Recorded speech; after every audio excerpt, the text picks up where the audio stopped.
بسم اللہ الرحمن الرحیم۔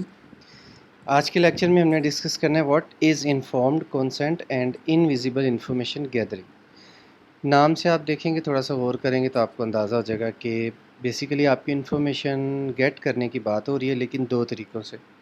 ایک انفارمڈ کنسنٹ ہے، یعنی آپ کو بتایا جائے گا کہ ہم آپ کی انفارمیشن گیٹ کر رہے ہیں، اور ایک میں آپ کو بتایا نہیں جا رہا بلکہ چوری چھپے آپ کی انفارمیشن جو ہے وہ گیٹ کی جا رہی ہے۔ تو انفارمڈ کنسنٹ کا مطلب کیا ہوا؟ آپ کو بتایا جائے گا۔ فار ایگزامپل سوچیں، اس میں کچھ ایگزامپلز آپ کی طرف سے بھی آئیں کہ کیا کیا ایگزامپلز ہو سکتی ہیں۔ لائک واٹس ایپ ہے، آپ انسٹال کرتے ہیں تو پوچھا جاتا ہے کہ واٹس ایپ آپ سے پوچھتا ہے کہ کیا میں آپ کی گیلری، فوٹو گیلری ایکسیس کر سکتا ہوں؟ آپ کہتے ہیں یس، آپ اجازت دیتے ہیں تو واٹس ایپ جو ہے وہ آپ کی گیلری ایکسیس کر، آپ واٹس ایپ میں اپنی گیلری سے پکچرز ایکسیس کر سکتے ہیں۔ اسی طرح کانٹیکٹ لسٹ جو ہے واٹس ایپ آپ سے گیٹ کرتا ہے، آپ سے پوچھتا ہے کہ کیا کانٹیکٹ لسٹ گیٹ کر لے، آپ اجازت دیتے ہیں تو یہ انفارمڈ کنسنٹ میں آ جائے گا۔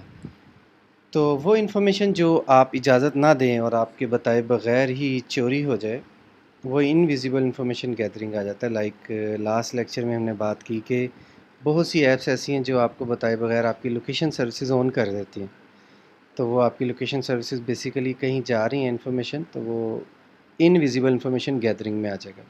اسی طرح بے شمار کیسز آئے جس میں آپ کے موبائل سے آپ کی پکچرز، لائک آپ نے پکچر کھینچی اور وہ آپ کی پکچر جو ہے وہ کسی اور سرور پہ جا کے آپ کا ڈیٹا اپلوڈ ہوا۔ اینڈرائڈ کے کیسز میں بہت سے ایسے کیسز سامنے آئے، تو یہ انویزیبل انفارمیشن گیدرنگ میں آئے گا، جس میں آپ کو بتائے بغیر آپ کی معلومات چوری کی جاتی ہیں۔ تو یہ آپ کا چھوٹا سا ٹاسک بھی ہے، آپ مزید کچھ ایگزامپل سوچیں انفارمڈ کنسنٹ میں کیا کیا ایگزامپلز آ سکتی ہیں اور انویزیبل انفارمیشن گیدرنگ میں کیا کیا ایگزامپلز آ سکتی ہیں۔ السلام علیکم ورحمۃ اللہ وبرکاتہ۔